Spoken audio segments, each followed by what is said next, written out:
Bows, TKOs, yeah. Bows, TKOs, we got bows, TKOs, yeah. Bows, TKOs, we got bows, TKOs, yeah. Bows, TKOs. Bows and TKOs. We are live, episode 50, the Big 5-0. I'm your host, Shane Gillette, for the Bows and TKOs weekly MMA podcast. Typically UFC heavy. Last week we had a lot of other MMA going on, including grappling, boxing, but it's all about the UFC this week, as we have a good amount of UFC fights booked, and then it's the massive pay-per-view UFC 302 in Newark, New Jersey. And then we got a bunch of back-to-back UFC weeks before the before breaks. I think we have 1 week off in June, International Fight Week, all kinds of goodies. So let's jump right in. We have Mick Parkin booked against Lucas Bresky for UFC 304 on the Manchester card. So Tom Aspinall's training partner at heavyweight, really going to go show out in front of the home country. We have CLD Christian Leroy Duncan taking on Robert Brzezik at UFC 304 as well. So CLD has a chance to show out on the massive pay-per-view. Jamal Hill needing a new dancing partner after Khalil Roundtree's positive test. So insert Carlos Olberg, who's coming off a quick round 1 knockout for UFC 303. That is going to still be one hell of a banger. Speaking of bangers, we got Ian Gary, Michael Venom Page, a little MVP Ian Gary action on UFC 303 on the Conor McGregor card. So Dublin and Ireland will be rejoicing. We have Casey O'Neill back against Teresa Bleda for UFC 305. Julian Erosa taking on Christian Rodriguez on the July 13th card. We have Steve Garcia taking on Sungwoo Choi, 720. Modestas Bukakis and Marcin Prokhnio, July 27th. And then the Abu Dhabi Fight Night card really getting round out. A few surprises here. We have Marlon Chito Vera and Davison Figueiredo, August 3rd. It was supposed to be Marlon and Petr Yan, but insert Davison Figueiredo as he's getting closer to the bantamweight title shot as a former flyweight champion. That's going to be one hell of a matchup. We also have Vicente Luque in against Nick Diaz. That is right, you heard it here, Nick freaking Diaz. And I had to go back and look back at Nick Diaz because it's been so long. One of the really, really great boxers in UFC, had issues with the marijuana test, was a Strikeforce stud, battled really, really good names. I had to go back and I rewatched BJ Penn versus Nick Diaz, which was a battle of the GOATs back in the day. Me as a UFC fan, really my first true love of the UFC was BJ Penn, just because, he was the prodigy, coming there out of shape, chugging beers, doing the thing, licking the blood of his opponents. I loved Matt Hughes. I liked Randy Couture. And then it was all about GSP, Anderson Silva, then John Jones, now the Shuka Show. But man, was Nick Diaz a problem, a triathlete, an Ironman athlete. His cardio would go for days. He would just pull people into the deep end and drown them with his cardio and good boxing. And it's going to be exciting to see what he has left in the tank, as Nick Diaz is now 40 years old, still in amazing shape, still doing the Ironmans, the whole 9 yards. His last fight was against Robbie Lawler in 21 in his first return fight back, where he got finished by Robbie via TKO in round 3. But before that, he fought the no contest to Anderson Silva in his middleweight debut, which was originally a unanimous decision win for Silva, but it was overturned by his positive test.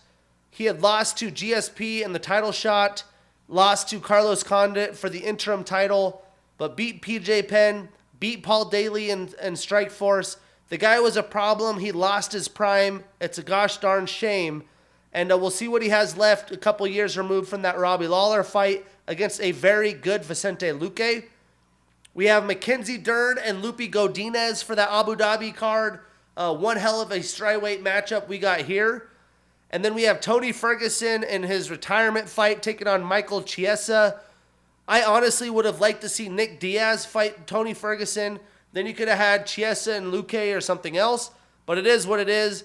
And then we also have Alonzo Menifil taking on Azamat Mirzakhanov on that Abu Dhabi card. For 8-10, we got Jarno Aarons taking on Yusuf Zalal and Carl Williams taking on Janata Deniz for that August 10th card. And then in PFL news, there was lots of drama around Gegard Mousasi as he was getting paid too much. The PFL has announced that they have released him, so he's a free agent at late 30s years old. I think he's 37, 38. It'll be interesting to see if he can get a UFC stint Michael Venom Page style or if he goes somewhere else. But would love to see what's next for Gegard Mousasi. And then they have announced that they have re-signed Douglas Lima, who's definitely been on a skid. But either way, big news for the PFL there. And then, as we assumed, Usyk Fury 2 already rebooked for December 21st back in Riyadh, Saudi Arabia, the massive rematch. Alexander wins this. He is debatably one of the best boxers of all time, in my opinion, just on the body of work that he has done. Going to be a massive fight. The first one was a ton of fun to watch. But let's talk about UFC 302. We got the early prelims at 3:15 Pacific. The prelims at 5 p.m. Pacific on ESPN2. The prelims will be on Fight Pass and or ESPN Plus. And then obviously ESPN Plus pay-per-view for the main card. If I were to preview this card, I really do think the main card's getting its back pulled by the main event and the co-main event. There are some other interesting matchups with a lot on the line. And then the prelim fights, well, they may have a lot of decisions, some high-quality MMA in them, but nothing that really jumps off the paper. The early prelims in general, there's only 3 fights. That's definitely worth skipping. I'm going to rank the card a 7 out of 10 coming into it. We'll see how it does, what ranking I get it on the performance. But the big thing that people are forgetting, we have the debut of the new UFC gloves. Fighters, including Sean Strickland, have given them terrible feedback. They had moved the seams from the side with hammer fist, saying it'll help eliminate cuts. But the fighters think it'll, with the new foam and them being an ounce lighter, it will lead to more cuts. So the feedback overall thus far on the new gloves is a little bit sketchy. We'll see if it helps with eye pokes. They don't know if it'll really help with that. But they are lighter, so may favor strikers more, which I'm assuming the UFC would love to see more knockouts and more brawls. And will it pay favor for Dustin the Diamond boxing Islam there? So there are a couple good fights that we won't break down. We have Ultimate Fighter alum Mitch Raposo taking on Contender Series alum Andre Lima. We have Mickey Gall taking on Basil Hafez. But we're going to kick this off in the prelims where we have Alex the Great White Morano, 33 years old with a 24-9 record, taking on Nico the Hybrid Price, 34 years old with a 15-7 record. Now, this is a quality scrap between two men in their primes, 33 and 34. But for me, Alex has really put together 2 solid years. Although he has won some very close decision bouts, like he just did in April against the veteran Court McGee. And Nico, meanwhile, coming off back-to-back knockouts, which is obviously never good for anyone. And he only has 1 win since 2019. Breaking it down, Alex is an orthodox fighter. He trains out of Fortis MMA. He has a black belt in BJJ, a black belt in Taekwondo. He's a Legacy FC alum and former champion. He's on a 1-fight winning streak. He's 3-2 since 2022. 7 of his 24 wins are via submission, 6 via knockout, so 13 of his 24 wins come via finish. And 3 of his 9 losses are via knockout. Now, Nico has a brown belt in BJJ.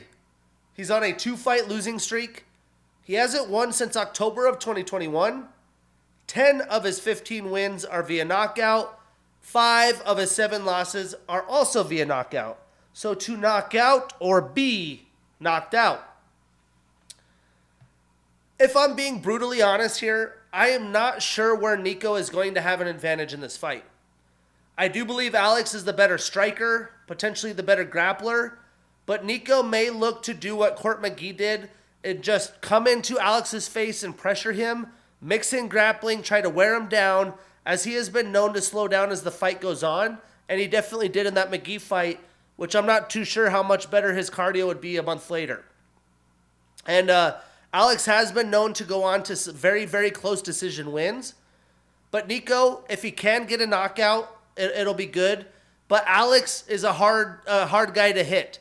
He attacks you at weird angles. He's just got a weird style, and he does good at staying out of range. So I do think that'll be a big difference in this fight. But Alex needs to stack up some wins, get back towards the top 15 like he was about a year ago. And at this point, Nico is going to be fighting for his career with the UFC on the line. So I'm sure he's going to be going out there and taking some risks that could pay dividends. But I'm not betting he's going to win with the gambling here. I'm going with Alex Morano. We are putting him on that parlay. We marking that ish down, and we getting that bread. Moving on.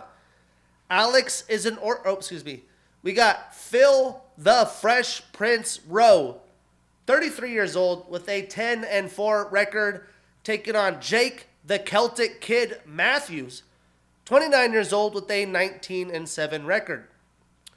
This is another fun, evenly matched fight. Great matchmaking here. Both of these men in their primes at 29, Phil 33. They're looking to get back on track and stack up wins so that they can slowly climb that ladder board because the welterweight division is super deep.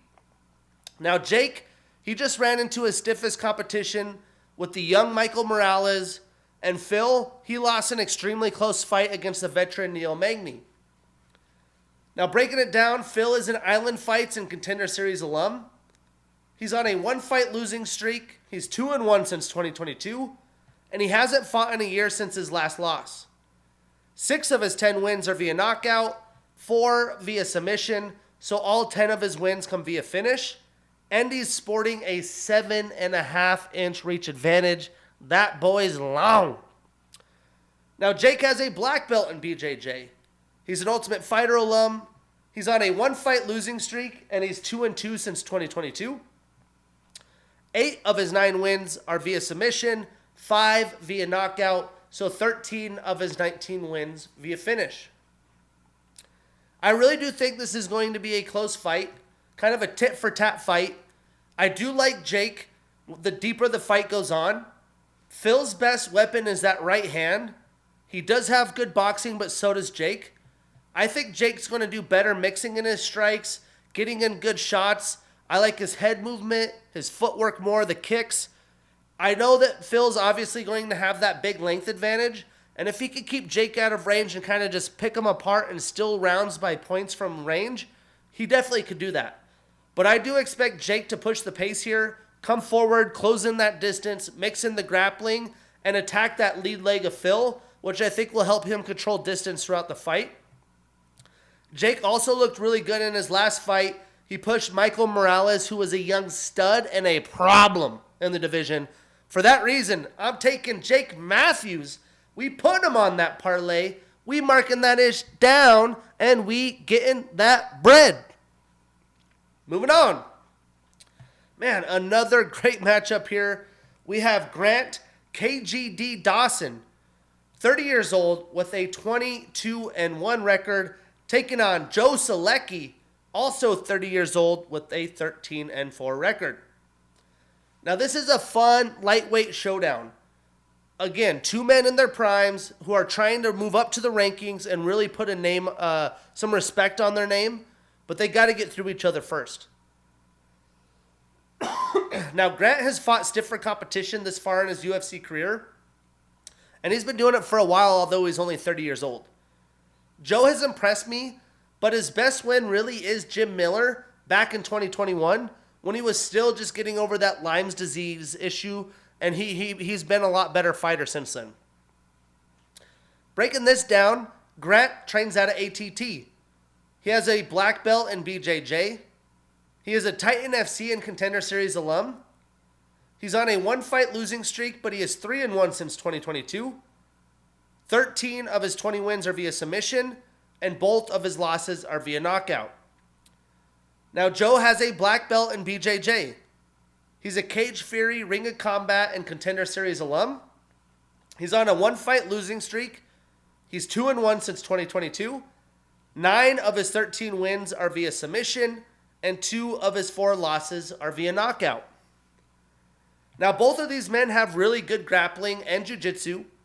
I would give the more wrestling-style grappling advantage to Grant, especially now that he's training at American Top Team. But both men are half a year away from coming off nasty knockout finishes. Grant was really embarrassed with the quick KO from Bobby Green, and Joe was slammed unconscious by Drakkar Klose. Pretty nasty finish there. I wouldn't say striking isn't a strength from either fighter, but I would give Grant the slight edge there, and I think he's going to take advantage the longer the fight goes. I'm going to favor him more. Both men have gone the distance many times, so I could see this being a close decision. I do think Grant's going to be able to smother and move through positions on the ground with Joe. Joe will probably have some good submission attempts, but I doubt he's going to get one. It's going to be a tough night in the office for either guy. But it's going to be tougher for Grant on the ground against Joe than it usually is because of his skill there. But I'm going to expect Grant to out-volume Joe, get the takedowns, win the rounds with a little bit of striking advantage. For that reason, I'm taking Grant Dawson. We are putting him on that parlay. We marking that ish down, and we getting that bread. Moving on, a really fun stylistic matchup here as Roman Kopylov, 33 years old, with a 12-3 record, is taking on Cesar Cecina Almeida, 36 years old, with an undefeated 5-0 record. Now, Roman is looking to get a quick bounce back versus a new face to the UFC. That's the Contender Series alum Almeida, who is literally barely removed from his first KO victory in the UFC. So he's turning around quick, and he's really getting a jump into the deep end here. Breaking it down, Roman is a southpaw fighter. 2 of his last 4 fights have been performance of the night. He's been showing up. He's showing out. I got to see him with the nasty head kick in person in Salt Lake City. He's a Fight Nights Global alum and former Fight Night champion with a successful title defense. 11 of his 12 wins are via knockout, and 2 of his 3 losses are via submission. Now, Cesar has a kickboxing style. He's an orthodox fighter. He was a Super Combat and WGP kickboxing champion. His UFC debut was a performance of the night. 4 of his 5 wins are via knockout. Now, this is 2 kickboxers getting after it. But Cesar is one of those kickboxing transfers that's a little bit older, and he's going to be thrown in the fire as he's already 36 years old. So this is a big test and a big step up in competition for him, because Roman's been starching his opponents and really has only struggled against grappling-heavy fighters, which Cesar definitely is not. I would give Roman a grappling advantage here. Maybe not as drastic as what we saw with the Salsa Boy and Robelis to Spain fight, but I could see Roman getting easy takedowns here. I am interested to see what Roman's game plan is, because he just is usually willing to strike with anybody. But I do know that Roman's power is going to translate regardless. I think he will have a power advantage. I do expect both men to attack each other's legs pretty early. I just think Roman's too full of confidence, and I think he's going to put Cesar in a firefight, and it should be a long-lasting, standing battle full of violence. So tune in. In this fight, it's very close, especially if it's just sticking to kickboxing. But I am going with Roman Kopylov, but I'm avoiding him on a parlay where possible.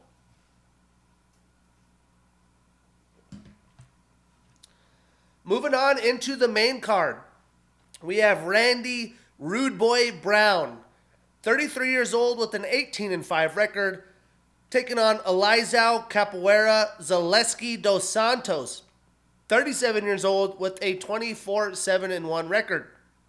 Now, this fight should be another fight full of kickboxing and violence.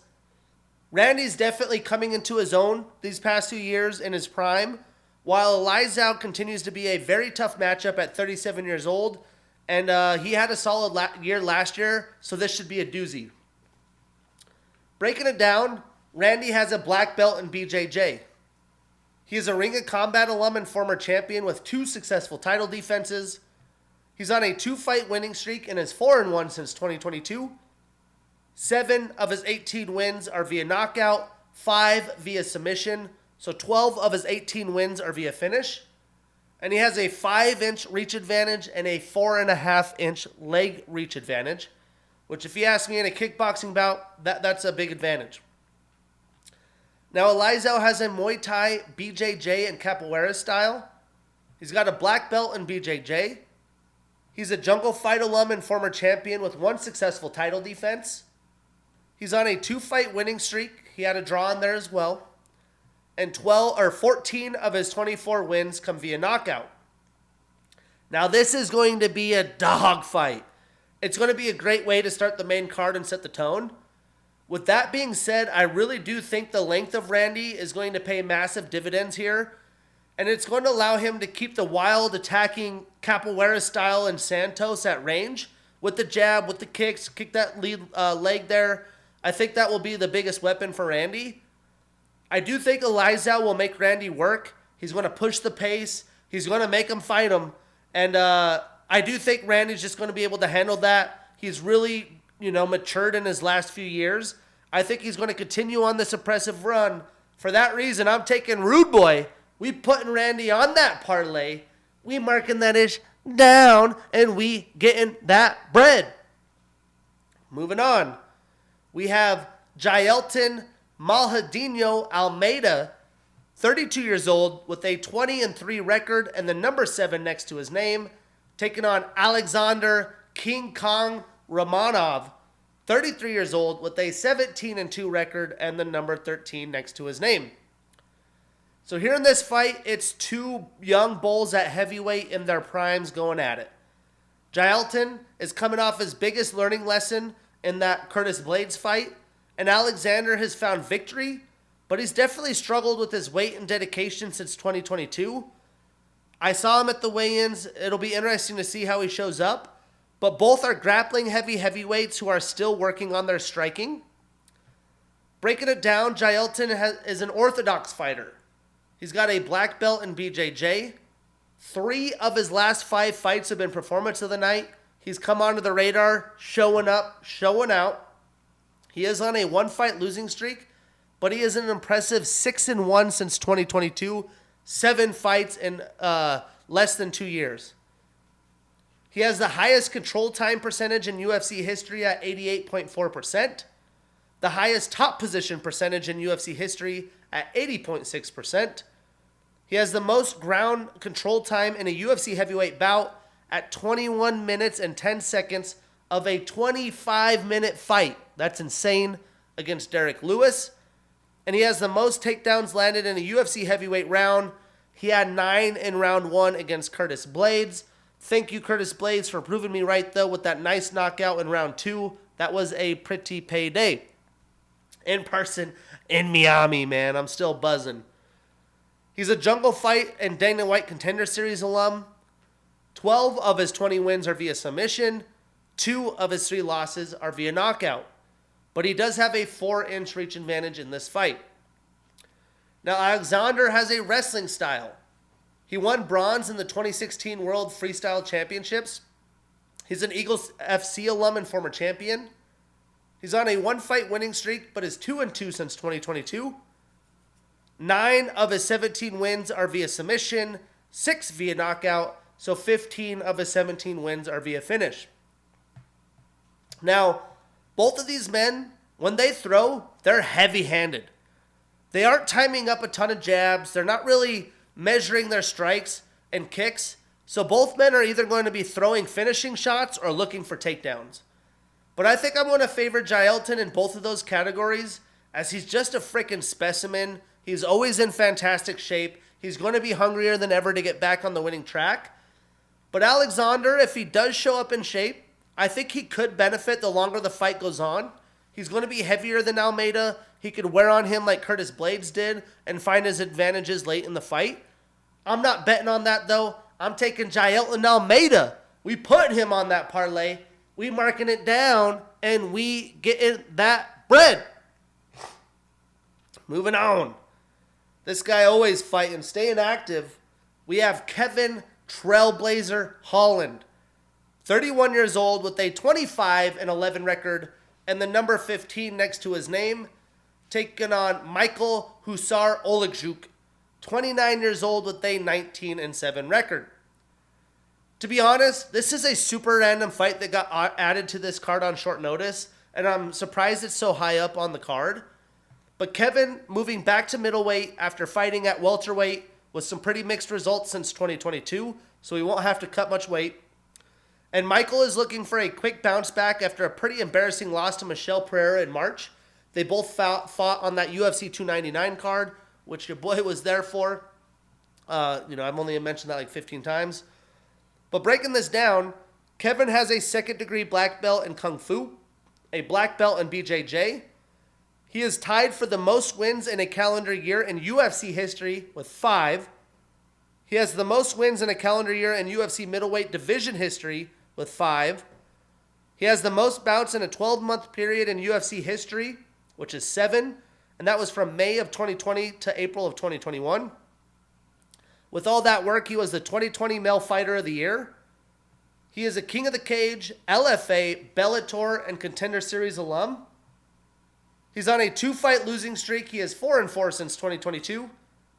14 of his 25 wins are via knockout, 7 via submission, so 21 of his 25 fights are via finish, and he is sporting a 7-inch reach advantage. Now, McCall has a blue belt in BJJ. 2 of his last 4 fights have been Performance of the Night, so he is putting on a show. He's on a 1-fight losing streak. He is 3-3 since 2022, so trying to get that momentum, but he has been active. 14 of his 19 wins are via knockout, and 5 of his 7 losses are via submission. Now, McCall has had success with some big shots. He's landed them, knocked his opponents out. But Kevin is going to come knowing what's on the line after 2 straight losses. And Kevin is going to come in knowing that McCall is coming off an embarrassing loss. So I expect him to use his length to stay out of range, not put himself in knockout danger. But this should be another aggressive kickboxing fight, which this main card's full of. But nobody has knocked Kevin out. His only finish was a TKO in the Wonder Boy fight. And a lot of that was because both of his hands were broken. So I'm not betting that McCall is going to finish him. That's his only path to victory, in my opinion. For that reason, I'm taking Kevin Holland. We putting him on that parlay. We marking that ish down. And we getting that bread. But that sets us up for the big boy fights. These 2 fights will get the juices flowing. We have Paula, the Eraser Costa. 33 years old with a 14-3 record and the number 7 next to his name, taking on Sean Strickland. 33 years old with a 28-6 record and the number 1 next to his name. Now this fight is going to be absolutely savage. We have 2 strikers going at it, but they do it in completely different ways. Sean, he's a very defensive style boxer who stands up tall with his chin up.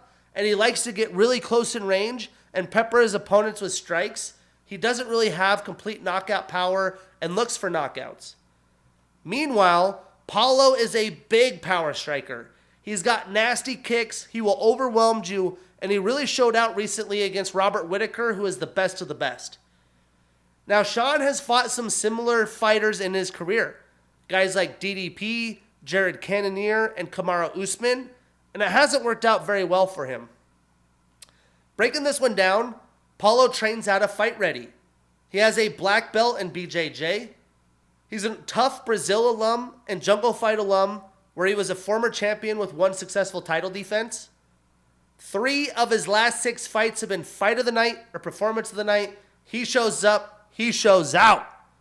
He had the 2019 Round of the Year, which was round 1 against Yoel Romero. Straight savagery, gladiator shit. He's on a 1-fight losing streak. He's 1-1 since 2022. He was working on a new contract and was holding steady on that with the UFC brass. So he hasn't been super active. Love to see him here. and 11 of his 14 wins are via knockout.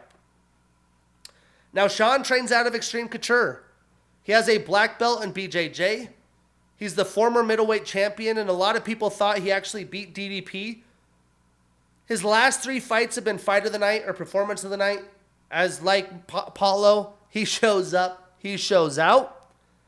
He has the most significant strikes attempted in a UFC middleweight bout, which was 428 against Uriah Hall.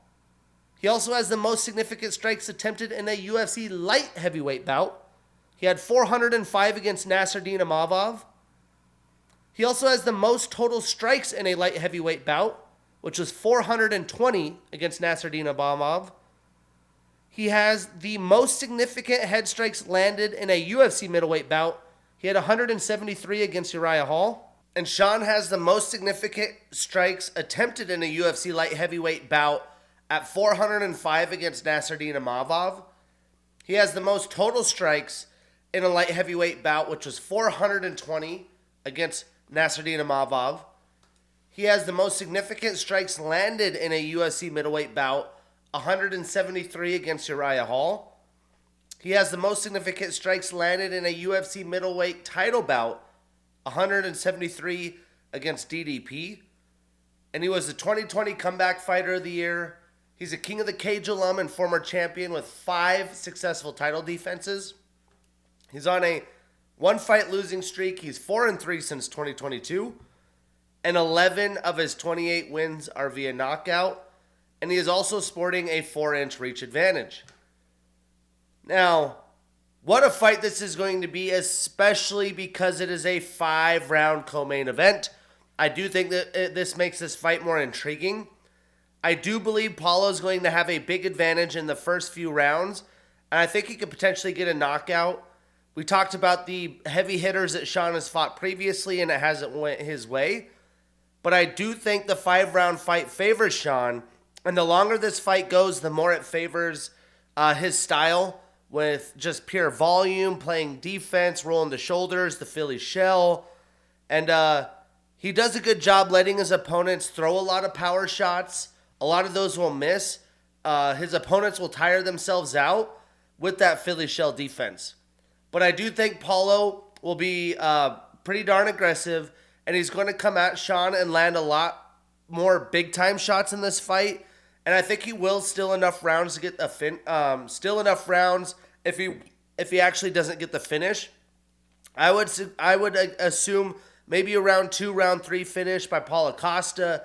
With the leg kicks, the power, and the cardio that he showcased just a few months ago against Robert Whittaker, I'm pretty bullish on what he can do. But I could see Sean doing just enough to still, rounds 3, 4, and 5 and win that way as well. Either way, one hell of a co-main event. I am taking Paulo Costa. I'm taking the dog. I'm putting him on that parlay. We marking that ish down, and we getting that bread. And then the main event. We have Islam Makhachev, 32 years old with a 25-1 record, taking on Dustin the Diamond Poirier, 35 years old with a 30-8 record, and the number 4 next to his name. Now, how amazing would it be if Dustin actually got the job done here and finally got the belt? This week in the media, he has talked about potentially this being one of his last fights, retiring. I know he's talked about that and kind of flirted with that a little bit. Islam has even said if you're thinking about retirement, you're not focused, you're not ready to beat me. But Islam hasn't really fought a true lightweight with the size that Dustin has since October of 2022. And he hasn't really fought a striker as talented as Dustin in his entire UFC career. Guys like Dan Hooker, Drew Dober. But Dustin has obviously had his ups and downs throughout his UFC career. But it is true evidence that he has struggled against grapplers. He's been rear naked choked in his 2 title opportunities against Charles Oliveira and Khabib Nurmagomedov. And neither of those went past round 3 in a 5-round fight. So how is he going to survive 5 rounds against the pound-for-pound greatest fighter on the planet? Well, breaking it down, Dustin is a southpaw fighter. He trains out of American Top Team. He has a black belt in BJJ. He was the former interim lightweight champion. He is tied with Drew Dober for the most knockouts in UFC lightweight division history, with 9 of them things. He's a WEC alum. He's on a 1-fight winning streak. He is 2-1 since 2022. 15 of his 30 wins are via knockout, 8 via submission. So 23 of his 30 fights are via finish. And 9 of his last 14 fights have been fight of the night or performance of the night. No doubt it, certified Hall of Famer. He shows up, he shows out. I've had the glory of seeing him twice, recently at 299 with the win, and then against Justin Gaethje in Salt Lake City. And his walkout, everything is amazing. I can't wait. The rumored walkout as he's mixing his original song with Diamond by Rihanna. So it should be quite a scene for the main event this weekend. Now, Islam, he has a combat Sambo style. He trains out of AKA and Eagles MMA.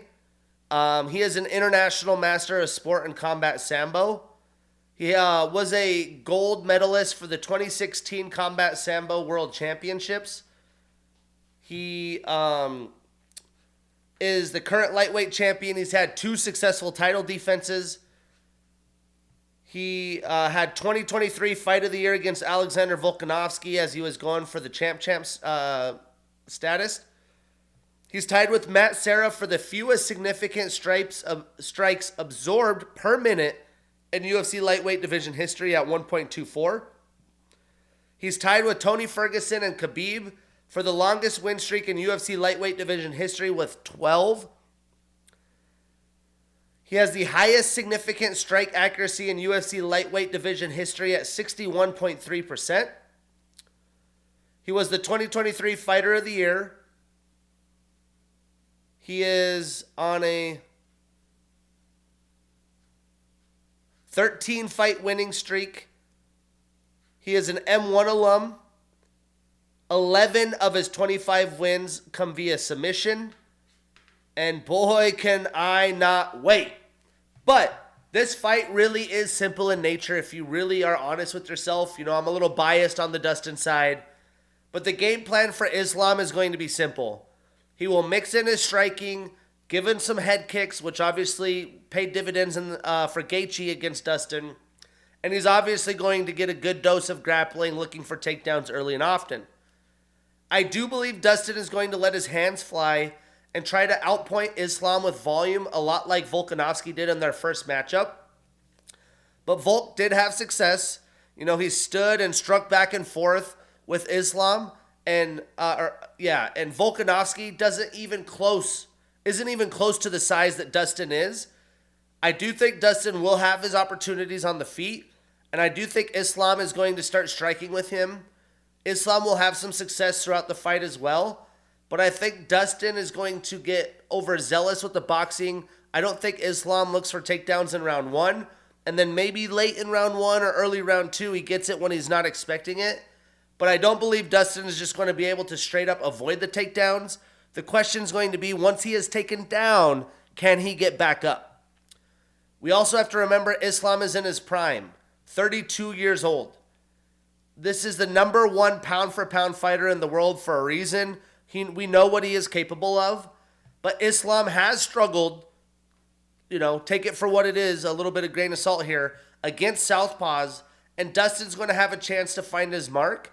Plus, we have to add the angle that there is those new UFC gloves that are lighter and maybe more striking friendly. So that could be an interesting storyline into this whole card, especially if there's a lot of finishes.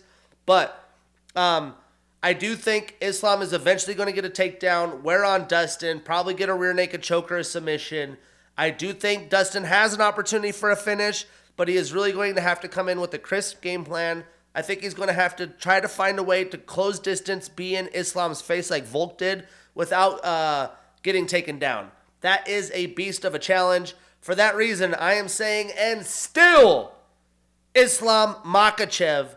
And it hates me to do it, but the odds are pretty heavy. We are putting that on that parlay. We marking that ish down, and we getting that bread.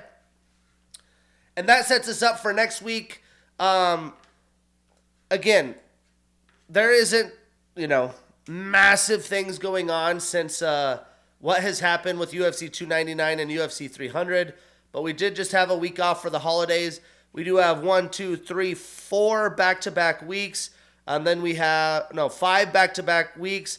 And then we have a couple weeks off in July for the holidays unless they book a fight night card.